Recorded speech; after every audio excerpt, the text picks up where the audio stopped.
The following podcast is an RMG Media production. Welcome to the Renaissance Podcast, a podcast for Renaissance women and men who want to create a modern-day Renaissance in their life and business. We interview some of the most successful entrepreneurs and share their unique stories. Are you ready to create your Renaissance?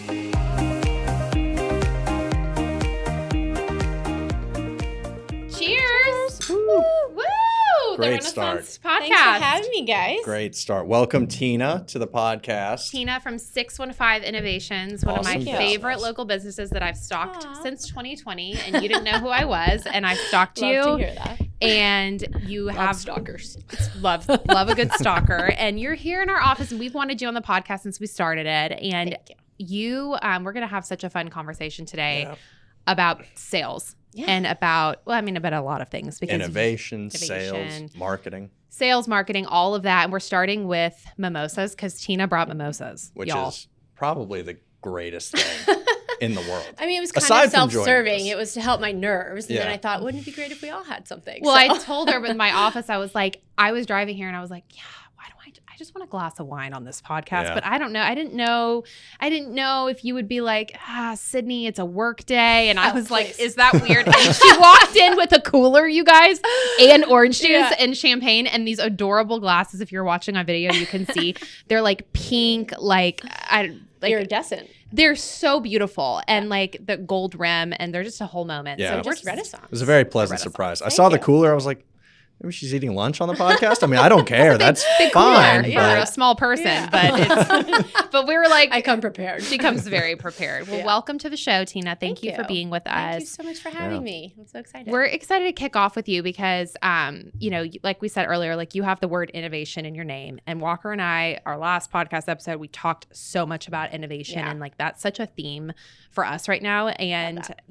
it's been your theme since you started the business. So just tell us, like, you started the company in 2020, but you had a really impressive career, and you have impressive career now, but previously to that, to starting the company. So kind of tell us like the Tina story. Yeah, so I'll try and make it short. Grew up in South Jersey, went to school in Philly, so I'm a Philly girl. And then after I graduated school, I moved to DC. And was there at a really, really great company called the Corporate Executive Board, or CEB. It's since been bought by Gartner about 2 or 3 years ago now.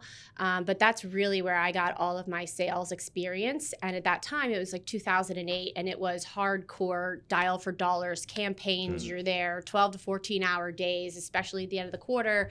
They're bringing in all this food that you never leave your desk, and it is just hardcore sales. And so at the time, it was fun.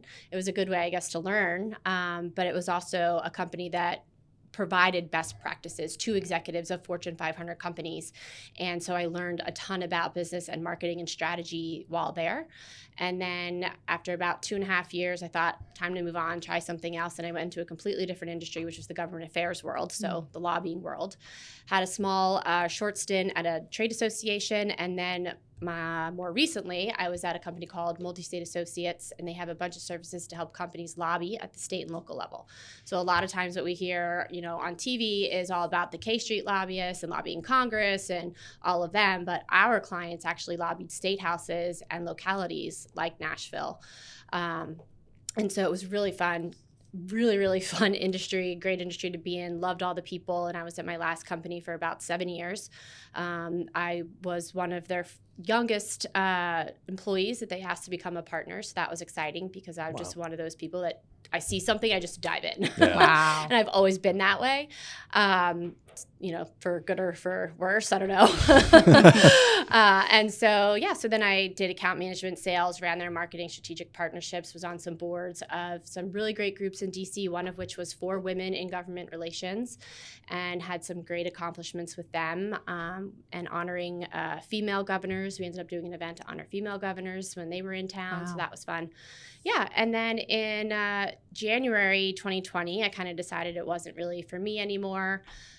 And just wanted to try something new. And I like to be challenged. And so I left voluntarily and then thought, great, the world is my oyster and I have so many contacts from the corporate world. I'll be fine. Well, that really came back and hit me in the ass because I wasn't. COVID. COVID hit. And then by July, I was like, I'm sick of waiting. I'm just going to start my own thing. And so props to my last company because I ended up taking some of their model, and I started sales, marketing, and branding firm.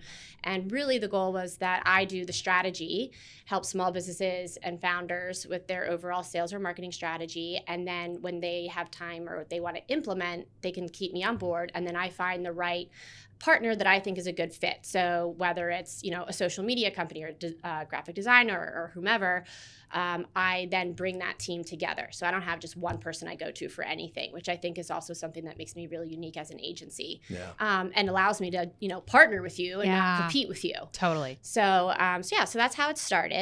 And then I know later on we're going to talk about what's next, but it's really shifted now to be more sales consulting. So sales consulting with a holistic marketing and branding approach. Wow. So you took the leap of faith in January 2020. Like what really drove you to do that? I'm always so curious about that because you have such a corporate background, and now what you're doing is like it's not at all. And so it's like, but that's so refreshing because we talk about that on the show all the time about going from corporate to being the small business life, and it's just that huge from shift. Like somewhat of a structure to like, nope, it's that's not gone. for the faint of heart. Yeah. So what's funny is that when I left, I think that there have been companies that I've worked with or worked for in the past where I just felt like they weren't innovating fast enough. And when I start to lose sales deals because of it, I had a great relationship with a lot of folks, and they would come to me before they're even at seat at a new company and say, hey, I'm ready to get this service from you. And then they look around and they're like, oh, but that one has a mobile app, or this one has this. And I'm like, you're right, they do. Got it. When we have people that are on the road all the time, I couldn't really disagree with that. And so what I realized was that we just weren't innovating fast enough. And so that's really where also 615 Innovations came from, is that I firmly believe that if you are not constantly innovating, you are going to get left behind. It's just inevitable. Yeah, absolutely. Especially as a small business owner, you have to. Yes. So can you speak on that a little bit more? Because we were just saying before the show started, that's been such a theme for us. Like right now, it's just like innovation. If you're not innovating, you're dying. You just said that. Like I say that to our team all the time. I'm like, if you don't pitch innovative ideas to our clients, they're going to move on. And there's nothing we can do about it. Right. So for the listener, because we have mostly small business listeners of this show, like how do you help your clients innovate? Like what does that strategy look like? So the overall process of working with me is you come on board and we look at everything that you're currently doing. So whether it's sales or marketing, and then I basically just do an audit and say, okay, here's what's working, here's what's not, here's where I think you can be more effective, here's some new tools that are out in the market that can help you accomplish these things. So that's one idea. And then I'm also a really big proponent of market surveys. And I think this kind of leads into one of your other questions, is like, even if you're stuck, go back out to the market, see what they want, see what's out there. First off, stay on top of your competitors, constantly knowing what they're doing, what their go-to-market strategy is, and then what are they offering. And then two, we have a wealth of knowledge in our companies. Ask your employees, what do they think is great for the product and what could be next for the product. Yeah, totally. I think that feedback is so important, and I don't think a lot of people don't want to hear it because their egos get in the way.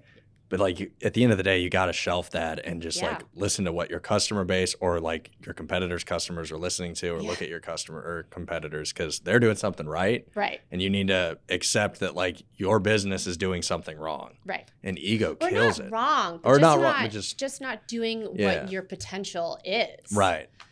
That's true. That's a good point. Yeah, I guess wrong's not the best word. It's more negative.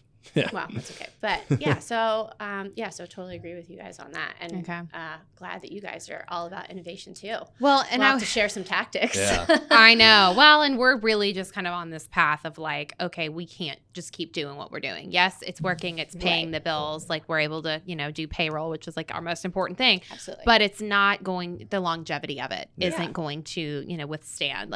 And that is just a lesson that we just try to hone in on here. Is it's you guys, you have to just be switching things up. And I think that a lot of people get scared that if they don't continue doing what their bread and butter service is, that people are going to be confused and it's going to alienate people, whatever. But you can always add things Yeah. based on the talents that you have, right? Right, for sure. Like our base is social media marketing. Yeah. Like that's the core of like what Renaissance is. But that alone is not enough to like properly market a business. Like it's Right. one little tiny component. And then if you just like hone in on what social media marketing is, it's like just posting to Instagram is definitely not enough to do anything. So there's got to be a deeper meaning to everything. And you have to look at like one thing and expand off of it. You know, and that's what we've definitely been doing over the past 4 or 5 years. And I think that like some of the best advice that I got earlier a couple of years ago was like know your mission and stick to that. So even if there are other things that you want to try, that's fine. But at the end of the day, does it come back to helping you accomplish your mission and what you are supposed to do? Right. Because people can throw ideas at us all the time, but that doesn't mean that we're supposed to do it or that it's going to help us, get to our mission or our vision in life. So I want to talk about getting in front of your ideal customers. This is why I wanted to have you on this show. Oh boy, pressure's on. Okay. We haven't done a big episode on sales. And like we talk so much about marketing and all of that, but it's, as you know, marketing and sales have to be, they have to go hand in hand. Yeah. And that is really what you do. And I think we focus, on sales. I think Walker and I are really, that's something where it's a theme for us this year, is trying to get our team a little bit outside of just a marketing standpoint, like brain, mindset, but like also sales, being sales minded. So tell us, like, what is your approach to sales and how do you help get your customers in front of their ideal customers? Well, I feel like that's a Loaded question. Take a drink. So getting my customers in front of their customers. I think one thing that small business owners, founders don't do is a complete like customer avatar, like very, very detailed. So a lot of times you have this idea for a business or a product and you start to build the business and you're like, okay, I think this demographic can work and they're located in this part of the United States, and then they're done and they think that's like figuring out who their customers are. A boy in Nashville. Yeah, right. And you're like, no. Exactly. And so I think what we do, and I'm sure what you guys do as well, is really build out an extremely detailed customer avatar that is down to like, what are their kids' names? What sports do their kids play? What are the interests of the target person that like you're, trying to sell to? Do they go to Starbucks? Do they go to yoga? Do they shop in Whole Foods? Wherever. And I think too, everybody right now is so focused on gotta do social media. But if you do that customer avatar and you get down into those nitty gritty details, it's actually interesting because you can come up with different ways to advertise. Like, totally. Okay, so let's say you're mostly Franklin based company and, your buyer has kids at the local high school. Put up a sign at their baseball game on the fence. Like, do something different. Do something in Whole Foods. Like, it just gives you all different ideas that doesn't have to be social media based. Yeah. I think takes some of that pressure off too for businesses that are like, oh, I can't advertise without socials. Yeah. Right. Like hone in on the details of what makes your customer, and then position some part of your branding in front of those audiences, like where they're hanging out. Like you said, if they're Whole Foods, like, how can we get in front of the Whole Foods person? Right. Or if it's like yoga, and if you have a women's brand, then maybe you do some kind of strategic partnership with them. Right. I think it's also important too. I think we also forget to say who our audience is not. And I think that's important to outline as well, to make sure just like that everybody in the whole team is on the same page on that. I love that. Yeah, I think from like a digital perspective, I just had to write that down of like, you really need to be in tune to your customer because it makes it easier on so many different levels. But like, even from the content creation standpoint, it's like, if you don't actually have the deepest understanding of who your customer is, you're creating the completely wrong type of content for them. And the wrong messaging. Yeah, the wrong messaging, all of it. Like, so even having like somewhat of a broad understanding is good. But really try and dive in as deep as you can. And I love how you were talking about, like, do they have kids? Are their kids in sports? All those things. Like, when I run paid ads, that's a lot of the things that I think of. Yeah. Because it's easy to say, like, okay, well, I'm selling, sparkling water. Well, like, people need water. Their interest is water or whatever. But, like, who is the person? Well, like, Liquid Death is kind of masculine. So they probably go to the gym or whatever. Exactly. Like, you want to get as tuned into who that person is so you can actually convert. Yes. And the same principle applies to, like, creating that reel or that TikTok. You want to know who you want to be intentional. That's the biggest thing. Intentional is a great word. I love it. And I know a lot of the practices for this apply for B2B and B2C, but I am just curious, like for the B2B people, the us's. Yeah. What is your approach for that? Because I know you service both ends. Like you have clients that are like that, and so do we. And like, what is your approach? Maybe not from a social standpoint. Of course, you can tell me social things too, but like that we can hone in on our ideal customers. You mean on helping our B2B clients find their ideal customers? Yes. I mean, I kind of feel like that just goes back to the original stuff. Yeah, of like, it kind of does. I mean, it's old school prospecting. Yeah. Nobody buys lists anymore. You got to make your list, but screw it. If there's a list available, go buy it. Right. Right. Right. Especially if like you need to like ramp up fast. Just buy it. Start the somewhere. Yes. And then segment it from there if you can. Right. But it goes back to, okay, let me go Google and here's the person. And then I see on LinkedIn, here's so-and-so. Now here's all the other people that are just like him. So now I'll go out to those people. So Yeah. I love that. think LinkedIn is probably one of the ones, but Yeah. now I'd like to get your all's opinion on this. So I'm constantly getting LinkedIn requests like, hey, let's connect. Let's connect. I have like 5 emails a day from people I don't know, and then 6 emails or messages from people trying to sell me stuff on LinkedIn. It's not authentic. I personally find it very annoying. Yeah. Yes. So I don't know that I recommend doing that to anybody. We Like have having them talked do about that that as on a this show, strategy. I Yeah. think. It's so annoying. Yeah. For us, it's a huge no-no. Like Right. for clients, like if they're going to ask us, well, should we just spam a bunch of people on LinkedIn? It's like, do you like to be spammed on I hate LinkedIn? The inauthentic messages that are like, hey, Tina, saw that you run 615 Innovations. Here's this. Do you have 30 minutes for a call or a virtual coffee? Yeah. And you're like, no. Yeah. Tony. It's so robotic. It's like, get out of here. It's like the worst inauthentic way. I think there are some ways to do it. And you see those people in there that are a little slimy that are like, saw your post about this. Like they'll pull like little things, but you can still tell it's a sales pitch. For sure. I just don't think that works. No.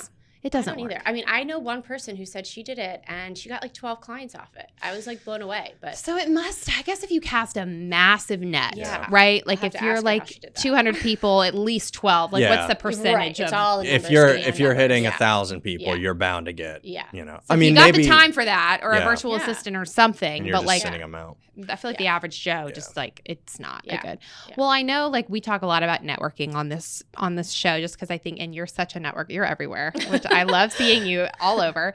And I want to talk about like you have kind of a like a method for an elevator pitch. Yes. Which is so cool because Glad you're Good. asking. well, these are things you don't learn. Maybe they teach this in college. We wouldn't know. We're dropouts. But like what love it. How do you pitch your business? Like I feel like I really need to learn this because when people are like, well, what do you do? And I'm like, I operate a social media agency. It's, we focus on hospitality and lifestyle brands and we feel like there's so much but to it's it. so much. Yeah. And Yeah. I don't know if it's like, I don't know if I'm to my ideal customer. I don't know if I'm hitting it. Anyway, take the floor. I think that you could maybe have 2 elevator pitches depending on who you're talking to.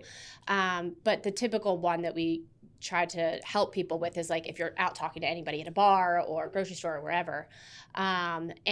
This is a huge pet peeve of mine because I think that people feel that they constantly need to just give everybody the download and they need to sell their entire company in 2 minutes. But that's not the point of an elevator pitch. It is 30 seconds and just a little bit about what you do and make it intriguing enough that somebody says, oh, that's interesting, tell me more.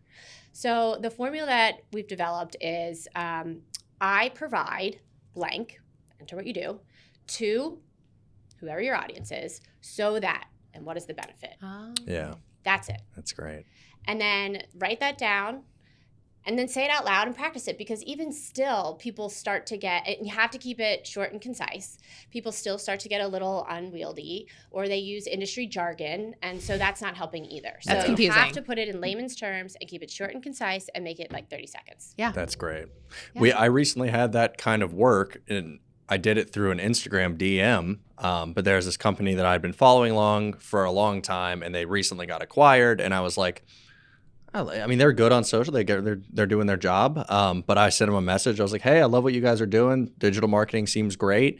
I'm happy to see it after the acquisition. And then I was like, I work with Renaissance Marketing Group. We offer photo video services. I'd love to collaborate at some point. And they responded. They were like, hey, come in for a meeting. I want to talk. and it worked keep beautifully. it short and simple. Yeah. I mean, there's the old adage in sales for KISS, keep it simple, stupid. Yeah. It never fails. Never fails. I think that's where an issue, like especially with a lot of businesses, it's kind of like you said, like people are trying to dump everything into 2 minutes. You're like, I do this, and you're like, all right, I need to go get another mimosa. Like I need another drink. Your eyes glaze over. Yeah. You're like, okay, cool, bye. I've been in networking events Yeah. where people are doing, and they're like talking about their business, and I'm like, all right, the bar is over there. Yeah. I'm gonna just wrap this up real quick and or get make sure going. you have a drink before Right. the icebreaker starts. Yeah. Yes. I love this. We are not this- alcoholics, by the We way. are No. not. We are just. It's a Wednesday, and Yeah. some of us just had babies, and we're allowed to Right. drink Yep. now. And it's Tina's here. Not to divert, but you just had a baby, so we're going to celebrate that. And my 2-year anniversary for 6 and 5 Innovations baby is tomorrow. Oh, that's So great. That's also a good reason. wow. We cheers. are clinking Yeah. to that. Yes. And I don't have anything, but you congratulations. guys are better than me, so that's Thank great. you. Well, tomorrow's Thursday, and we do Bar Cut Thursdays here at There you Renaissance, go. so you can have that. You could to start a new alcohol. tradition. Yeah. Well, congratulations. Yeah, that's 2 really, years. really Yeah. great. I mean, how do you what can you reflect on the past 2 years and like anything you've learned? What haven't I learned? Right? And I like that question because I also feel that a lot of times that question gets skipped over. Like once people are so successful, you stop hearing about the hardships when they started. Yeah. Right. And I don't want to, be a Debbie Downer by any means, but I was very fortunate enough that when I launched 6 and 5 Innovations, I had 2 clients right out of the gate. I had another client 2 months later that then, just blew up with everything that she wanted. That's wonderful. And we had like 6 contractors on retainer Wow. for her. You would have thought she was like a Fortune 500 company. We had so much going on and it was great. It was fun. And then unfortunately that ended up not working out. Yeah. And so the mistake that I made after that was that I was so focused on her and her business that I didn't work on building mine at the same time. That sounds very familiar. And you're supposed to spend 20% of your time like on your own business. And so when that contract was terminated, I was literally worse off than when I started. I didn't have a pipeline, and I'm the salesperson. Right. And I didn't have a pipeline. I wasn't doing any marketing really. And so I was like, shit, now I have to start from scratch all over again. Yeah. And so I would say that is probably one big takeaway is that no matter what you have going on, like, yes, client work is very important, but you can't continue to serve your clients at the best if you're not building your company either. And so I think that's probably one big takeaway. Wow. I love that so much because it's like you get as an entrepreneur, especially like when you still, like if it's just you solo or if you have a small team. I remember doing that with I put everything into my clients. Every waking moment. And I had a woman client that I no longer have, and it's honestly the best thing that's ever happened to Renaissance. I think at the time I thought if I didn't have her as a client, we wouldn't be a company and I wouldn't be successful because she was very successful.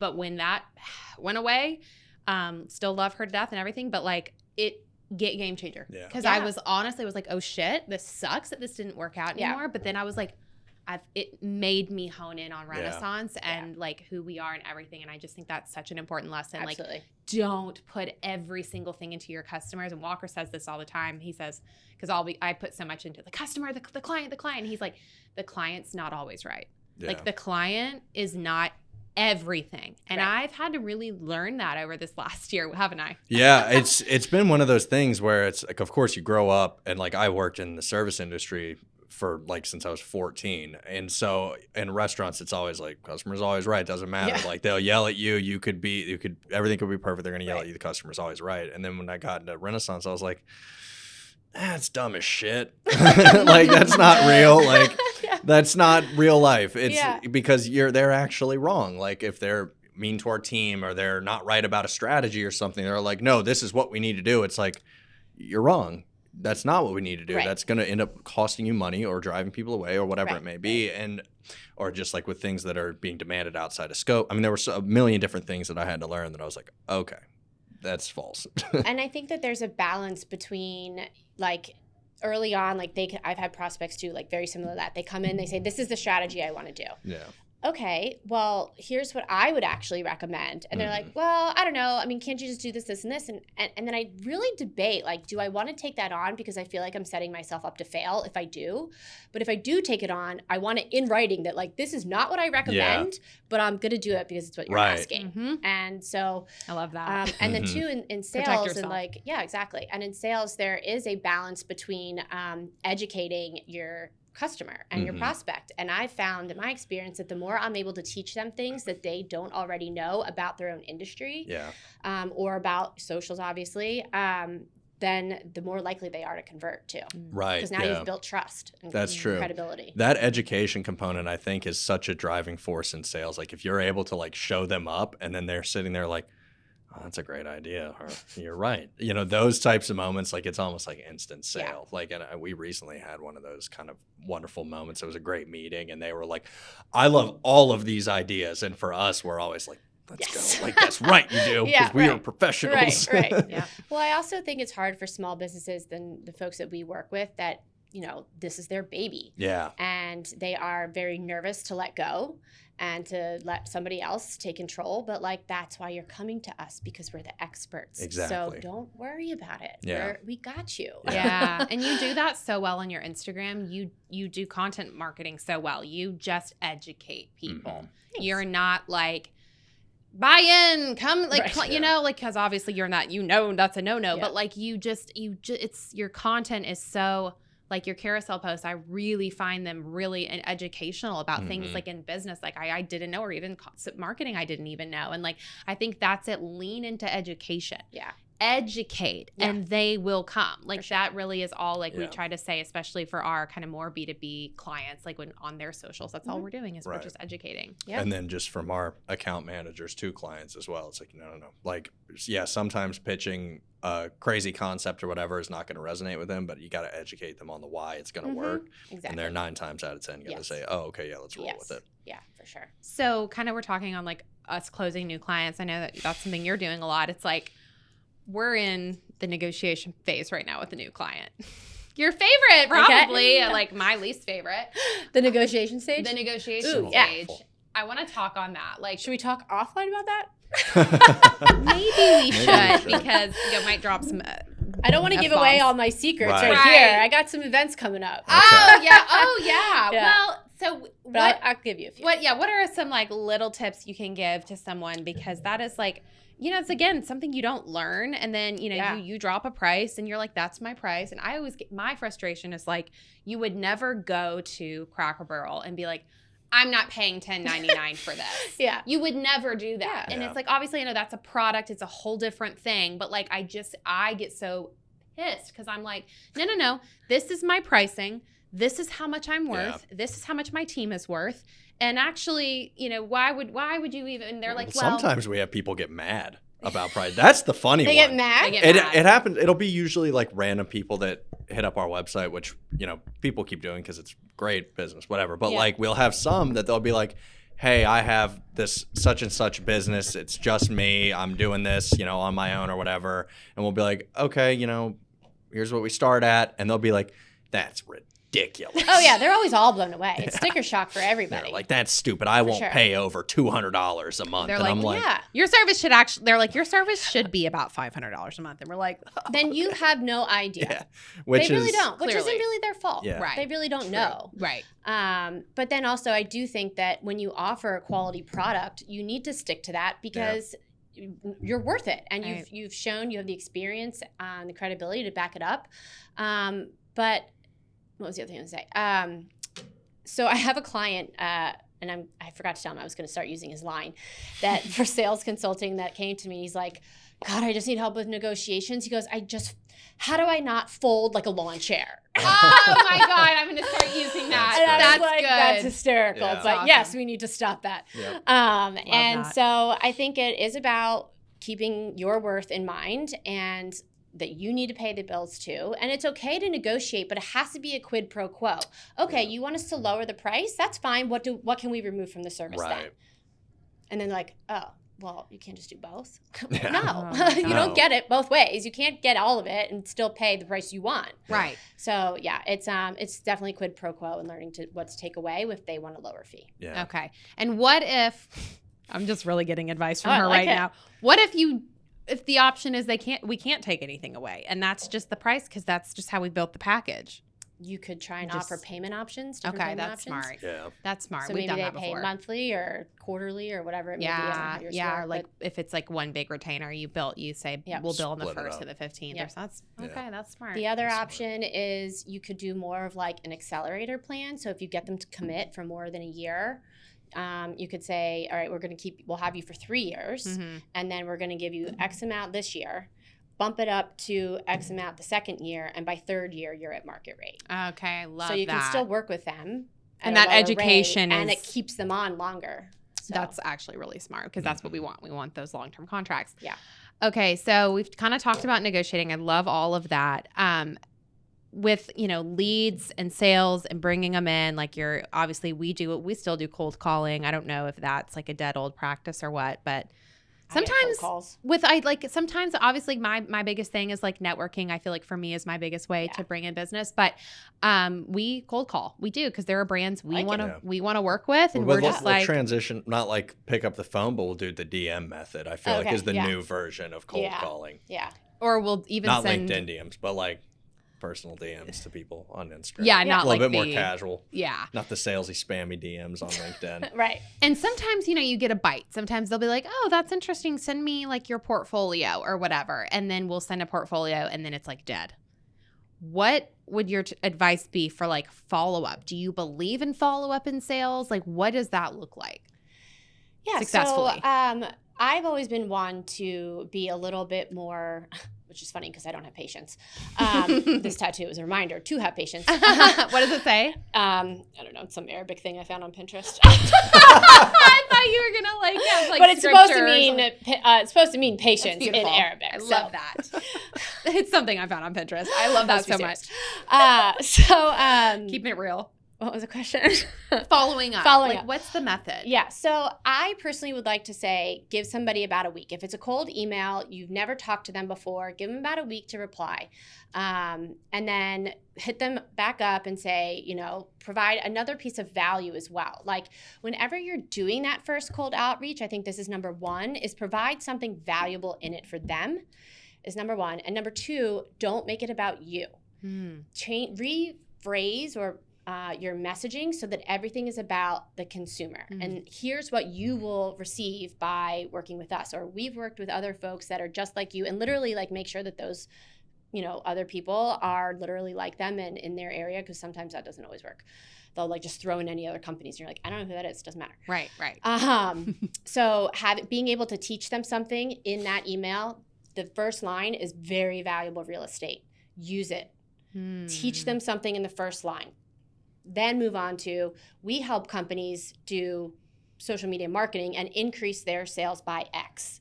Like have those concrete facts is like number one for the first email. And then hopefully you won't even have to follow up because that one will be so powerful. Yeah. So in that line, the value line, what would you say is a good example? Like that first line of like offer something. Anything I think that would be like, a fact about how social media helps companies. Got it. If you have a consistent social media plan, then you'll generate X more leads or something to start. Got it. Okay. That's such a good. And then move into, we help companies do just that. Got it. Right. And you can't make it sound like it's copy and paste too, right? Because that's always how I like. Sometimes if it's a restaurant, I'll be like, I recently went and it was so good. Sometimes I haven't been, but like, go look at the menu and pull something. But like, is that good? Like trying, like, obviously I know we need to be authentic, but I mean, would it work for you? ooh, Tina, I don't know. I'd be pretty fired up if someone was like, hey, I listened to the podcast. It was really great. I'd be like, oh, thanks. And then they were they're gonna like, try to and sell I you want to something? sell you something. I'd be like, all right, well, at least you listened to the podcast or looked at the title of an episode. Thank you for doing that maybe- research. You're I nicer maybe- than I am, Yeah. because it wouldn't faze me. Wouldn't I phase wouldn't you. buy. I would never buy. I would say the only thing that actually almost caught my interest with one of those LinkedIn things is the guy offered to buy me Chick-fil-A if I got on a 15-minute call with him. He's like, I'll give you a Chick-fil-A gift card. I think I've seen one of those before. And I was like, you're either going to steal my bank info somehow or like Yeah. I'm actually going to get a sandwich out of this. And I really considered it. I was like, I don't know. I could just mute the call That's and pretty just like funny. carry on with my day Yeah. and just get Eat the your sandwich. sandwich, mute Yeah. the call, like be happy. I thought it. That was the only one that made me consider it. Yeah. That's But- someone All that right. maybe Yeah. had done the research on you, because there's not much Walker wouldn't do for a free sandwich. Yeah. So that's a Free whole other food is podcast. tempting. So he Yeah. definitely pinned you. I think so. Goodness. So did you actually do it? Was that No, like a I legit didn't do situation? it. But it was a legit Oh. thing. He actually caught your messaged me, and that was the only thing that semi caught my attention from one of those salesy. Maybe you need to follow up and see how Yeah. it goes. It was I was like, like the subject line of the email was like, free Chick-fil-A sandwich for 10 minutes of your time. And I was like, I haven't had lunch yet. It came in at like 10:30. I was like, Wow. I'm getting ready. I'm about to eat. I don't All right, have, all right. Well, maybe. I think you should follow up and let us know how that goes. Yeah, I kind of I'm want to do interested. it. We'll see. That's actually really fun. I wonder if that really does work for Yeah. people. But okay, so I want to know, like for small business owners primarily, what's the most common challenge you see among small business owners and founders when it comes to their sales and marketing? So I feel like we can all probably relate on this a lot. I work a lot with folks at the EC, the Nashville Entrepreneur Center, and then of course in working more with like Tennessee Women Connect and stuff. The first thing I when I talk to folks and they're like, oh, you do marketing and sales. Okay, I really need help with social media. Okay, cool. Like that's where they really want to start. But then like we kind of mentioned earlier, they have no idea how much it costs. Yeah. They don't know where to start. And I feel like it's kind of like on us also to start educating these people on that so that they can start budgeting earlier. Yeah, that's a good point.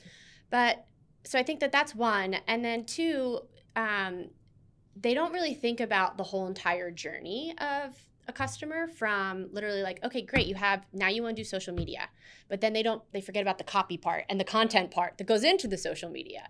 Okay, you want to do it. What are you going to talk about? So then you have to help them there as well.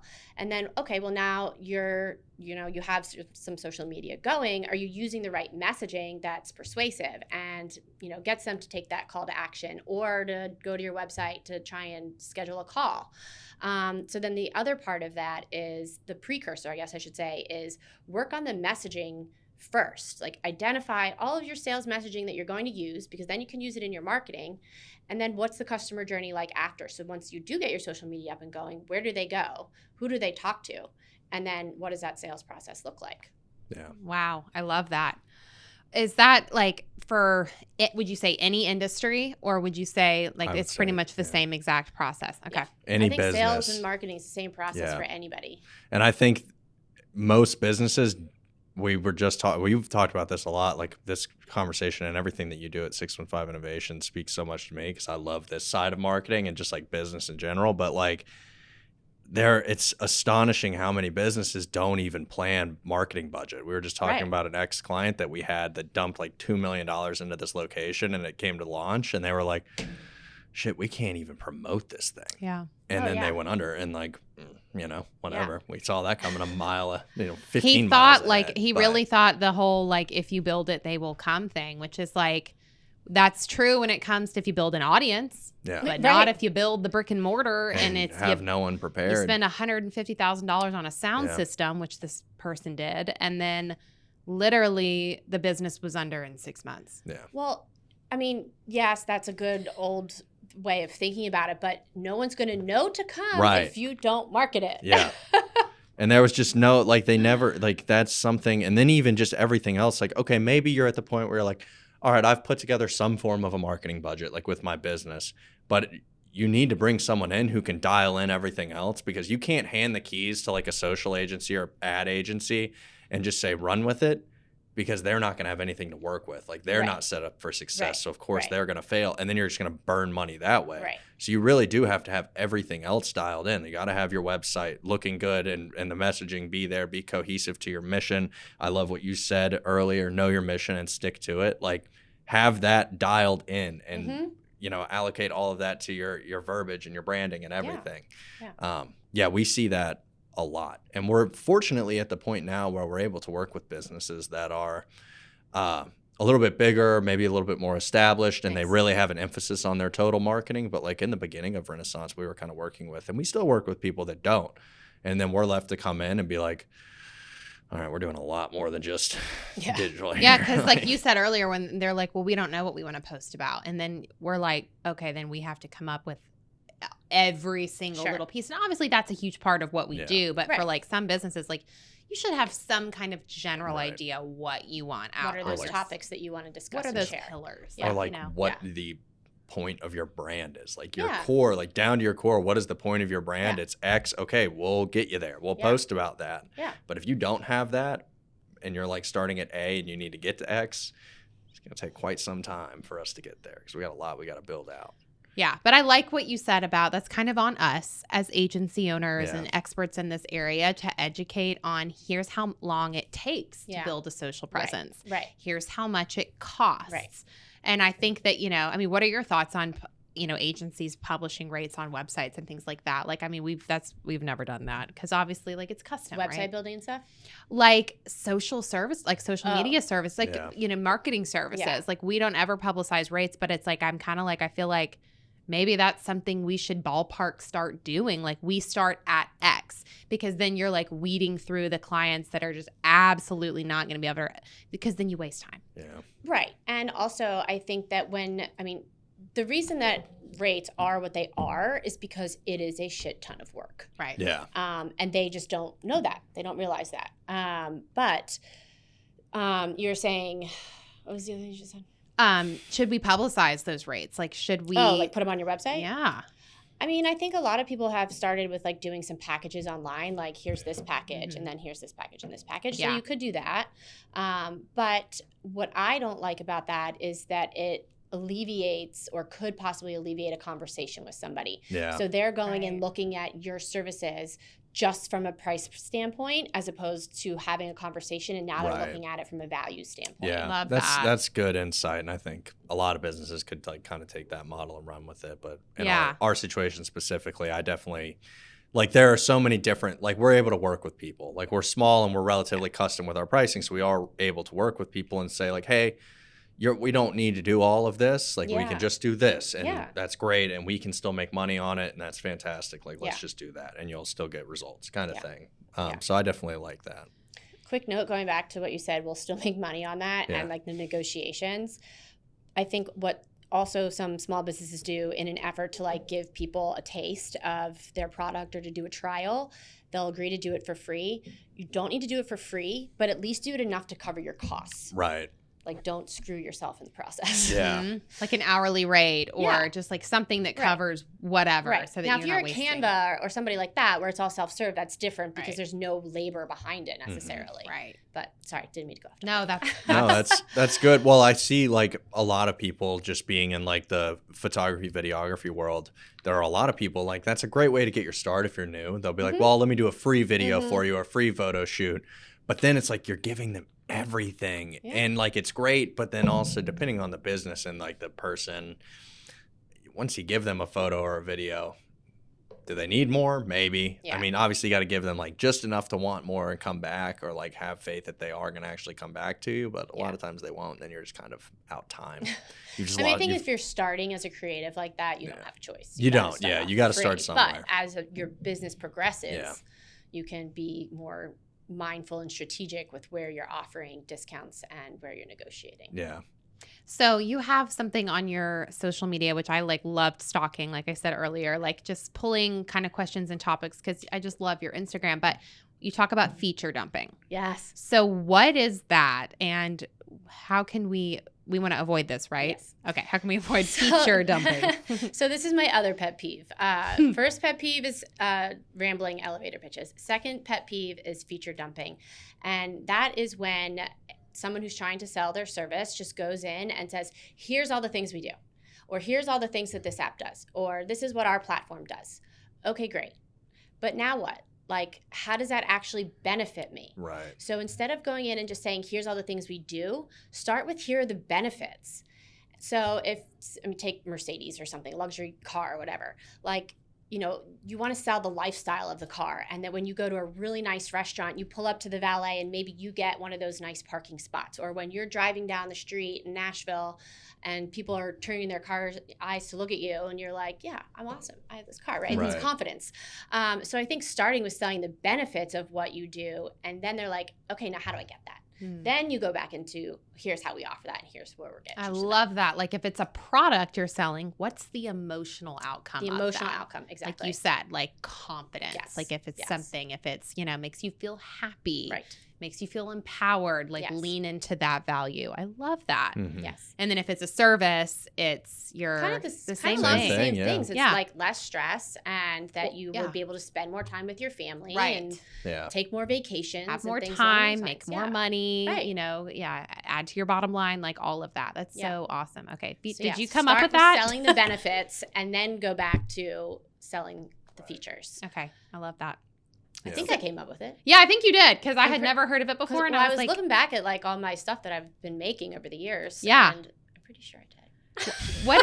what I have to ask you, what is your process for like creating content? Like, because like you really just, like I said earlier, you lean into education, which I just think if you're a service provider, educate, obviously product Yeah. as well. But I really think if it's service, you want to, I would say brag about Yeah. the cool shit you've done. Yeah. And then also, you know, portfolio and then, and educate. Yeah.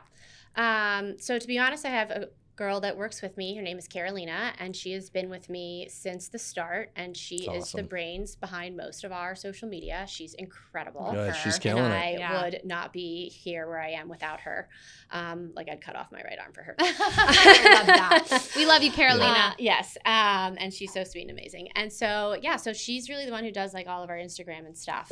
And then as far as like kind of the sales content, that's just come over the years. And a lot of it, I will give credit to CEB. They brought in a company when I was there called Miller Hyman.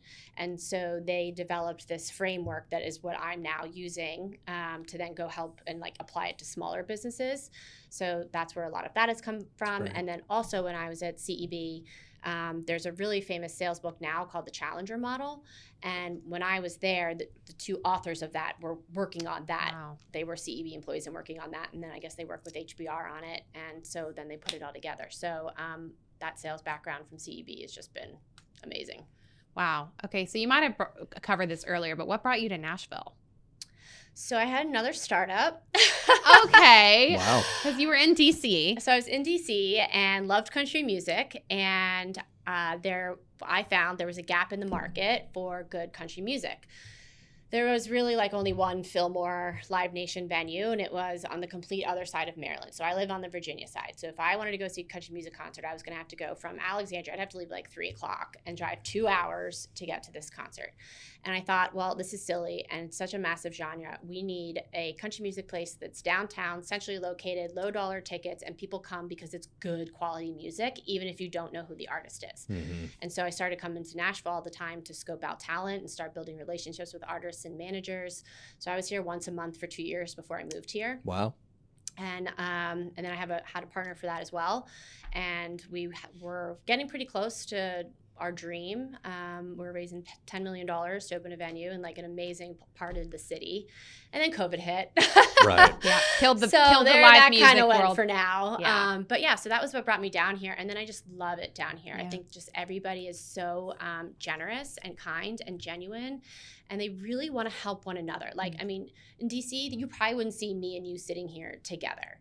You know, I mean, people are always out for themselves. I say that it's a city of like, who do you know and what do you do before they ever know your name and where you're from. And I think when I started having meetings down here and people would say at the end, so what can I do to help you? I was like, Right. I'm sorry, what?